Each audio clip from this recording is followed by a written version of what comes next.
Добро утро, хора! Днеска ще ви кажа каква е била моята закуска с години.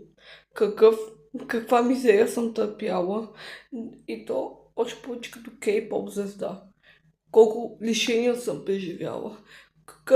Какво съм видяла? Ето, вижте. Ето, вие сами се уверете. По, по една, по един моков сутрин и по една на обед и вече няма един дома. И това ми е била храната от 15 години. 15 години. И не 15 седмици, 15 години.